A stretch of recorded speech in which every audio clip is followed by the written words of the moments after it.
dengan DNA?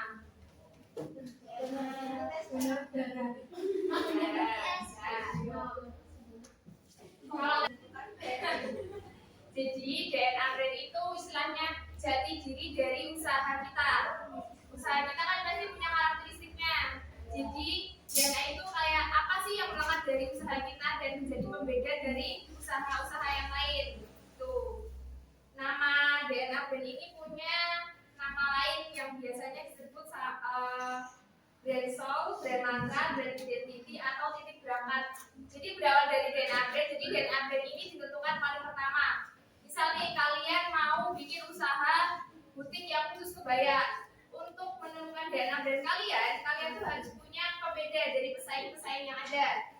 Tuh, bisa kalian mau kebaya yang khusus bahannya dari apa ya? Katun, sutra bisa. Pokoknya sesuatu yang emang nggak dilakuin sama usaha yang lain gitu. Jadi usaha kalian itu punya identitas, nggak cuman nggak cuma tiru-tiruan gitu.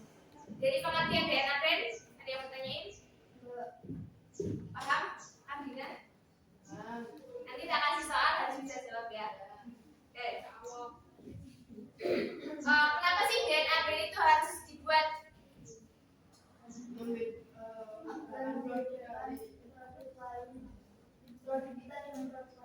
Ya, itu maksudnya. Ya, ada lagi yang mau nambahin?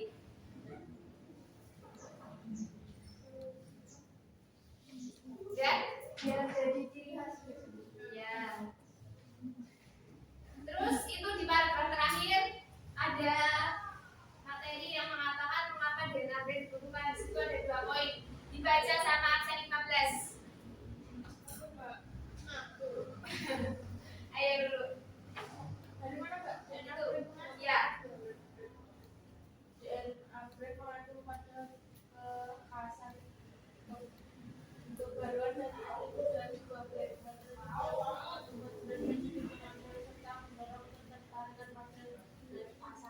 Mengapa DNA brand dibutuhkan? 1. Sebagai pemasaran. Tujuan kita adalah menjangkau orang-orang yang akan menjadi konsumen produk atau jasa jika mau. Jadi DNA brand itu mengacu kepada 3 poin: kekhasan, kebaruan, dan atribut. 3 poin tadi apa, Adina? Kekhasan, kebaruan, dan atribut. Oke. Diulang sama Arum apa? Kekhasan, kebaruan, dan atribut. Oke. Jadi itu ya kenapa DNA brand dibutuhkan, dan itu ditentukan di awal pertama kali saat kita membangun sebuah usaha. Biar usaha kita itu punya identitas. Sama seperti kalian kan punya identitas. Di sini ada yang namanya Tina, ada yang namanya Zahra, ada yang namanya Siva. Jadi kita bisa membedakan antara satu dengan yang lain dan apa yang menjadi kekhasannya itu sendiri. Contohnya Adina punya kekhasan dari karakteristiknya seperti apa, begitu pula juga dengan Delia, bagaimana orangnya. Dan itu kan sebuah identitas. Sama juga seperti usaha kita harus punya identitas. Itu yang paham? Oke. Dalam langkah-langkah pembuatan DNA brand ini sebenarnya kita bisa membuatnya melalui 3 tabel itu. Dari 3 tabel sebelum kita membuat 3 tabel itu ada 3 pertanyaan yang harus kalian jawab sebelum kalian menentukan DNA brand usaha kalian. Yang pertama, apa misi Anda untuk produk atau jasa Anda? Jadi kalian itu punya misi apa sih lewat usaha kalian gitu? Apakah hanya menjual ataukah hanya memasarkan melalui jasa? Kalau misalkan usaha kalian itu emang sebuah jasa, kalau emang produk apakah hanya menjual atau juga sekaligus menawarkan jasa? Itu. Jadi kalian menentukan dulu misi apa yang harus kalian capai melalui usaha kalian. Poin 1 paham? Poin kedua, apa yang ingin Anda ubah di dunia usaha tersebut? Misal nih, kalian mau mengubah mengubah yang sudah ada menjadi baru di poin kebaruan tadi. Misalnya, kalian mau merubah warna. Misal kalian punya usaha butik kebaya yang dimana kan biasanya kebaya-kebaya cuma kayak gitu kan. Nah, terus kalian pengen berinovasi membuat kebaya yang dimana ketika kebaya itu di dalam ruangan dan di luar ruangan akan berubah warna. Itu kan sebuah kebaruan. Jadi kalian juga punya karakteristik dari usaha kalian juga punya kekhasan, kalian pun juga punya keunikan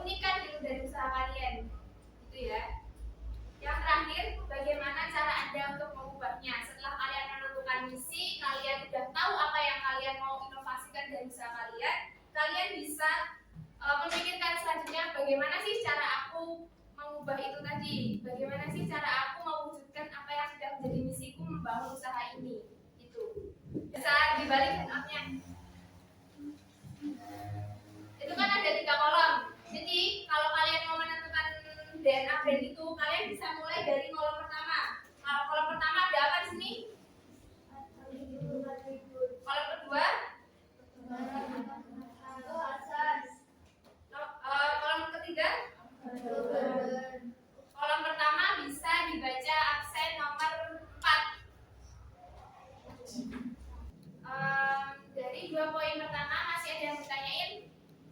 Berapa mengenai atribut sama kekhasan? Tahu ya?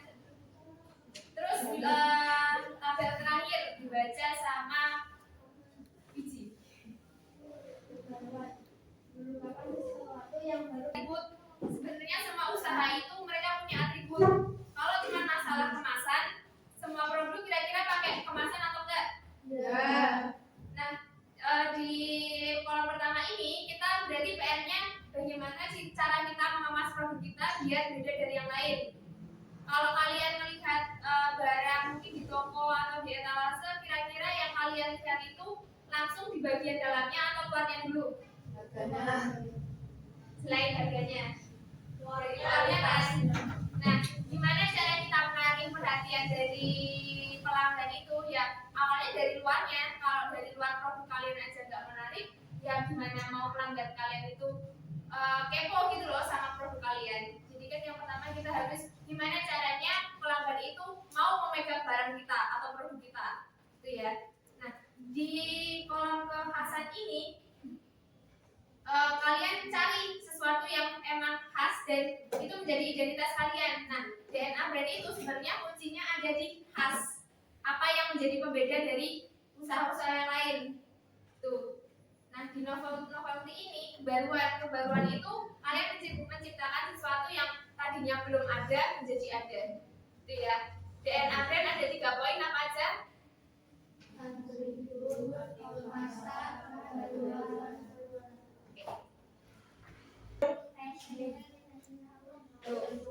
Jadi beda ya, sweater yang dia bikin sama sweater yang ada di pasaran. Beda atau sama? Beda. Kira-kira lebih eye catching ini atau hanya stiker 1 lembar doang? 1 lembar. Maksudnya cuma stiker doang gitu loh, nggak ada face-nya, nggak ada atribut lainnya. Kira-kira lebih menarik ini atau hanya sweater yang hanya satuan doang? Gak salah, nggak mau sok fashion setengah. Ya itu yang menjadi kekhasan mereka. Mereka bikin desain asimetris yang mungkin jarang gitu loh orang pakai desain kayak gitu. Itu yang namanya DNA brand dalam sebuah usaha. Terus contoh kedua dibalik dibaca sama Siva.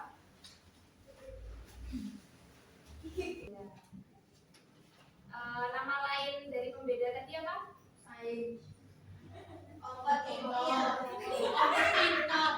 Nama lain dari pembeda di paragraf terakhir.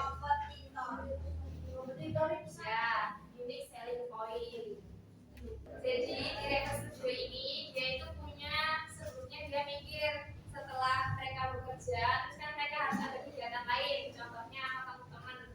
Terus mereka mikir kalau misalkan pakai pakaian kerja yang formal, yang blazer, terus pakai rok, terus ketemu teman di kafe, mungkin itu kan nggak pas ya occasionnya. Terus mereka mikir pengen meluncurkan sebuah usaha di mana dia itu membuat busana kerja, tapi setelah itu bisa dipakai ke occasion selanjutnya.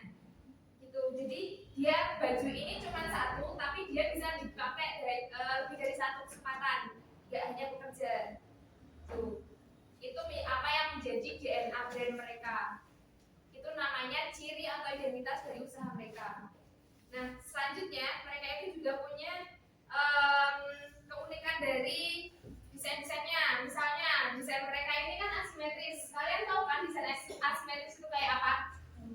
Apa? Asimetris apa? Farah?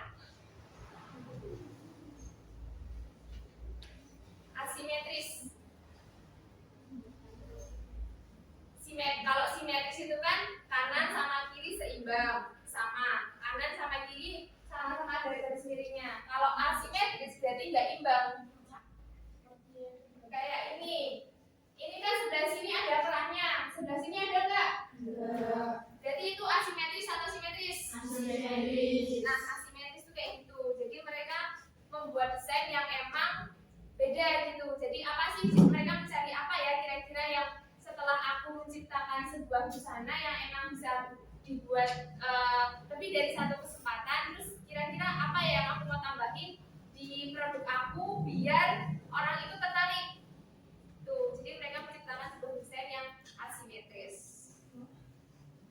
Dari DNA brand ada yang mau ditanyain? Udah? Aman? Oke. Kalau udah paham, kita lanjut ke poin selanjutnya. Ada pesaing dari produk busana.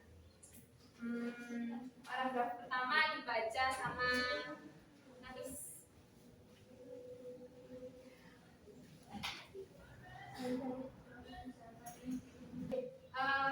Nama lain dari pesaing apa? Di depan ada. Benar, kompetitor. Kompetitor. Jadi kan kalau apalagi kita kan usahanya di bidang fashion busana. Kira-kira kalian pernah lihat ya? Kalau misalkan ada sesuatu, misalnya sesuatu brand, mereka meluncurkan misal apa ya? Kayak baju yang emang baru brandnya. Terus kira-kira toko-toko lain kira-kira pada ikut-ikut atau enggak? Terus kalau misalkan yang tadinya brand yang pertama kali meluncurkan itu kan mereka ada biaya jasa buat bayar tukang desainnya, terus mikir desainnya mau seperti apa, itu kan membutuhkan biaya. Dibanding dari usaha yang mereka cuma niru langsung menjiplak, kira-kira lebih bagus yang langsung menjiplak atau yang mereka emang memikirkan desain itu dari awal? Nah, itu. Jadi kalau misalkan kita mau bangun usaha, itu usahakan emang pure dari pemikiran kita. Walaupun kalian mau ibaratnya mau menginovasi dari usaha orang lain, kalian nggak boleh langsung 100% menjiplak. Kalian juga harus menaruhkan identitas usaha kalian ya di dalam produk itu gitu loh. Jadi kalian nggak cuma ikut-ikutan dari usaha yang lain. Jadi ya itu tadi, kita jadi punya identitas dari usaha kita. Jadi apa yang menjadi pembeda kita itu kita harus menciptakan yang namanya unique selling point gitu ya. Dari pengertian pesaing ada yang mau ditanyain?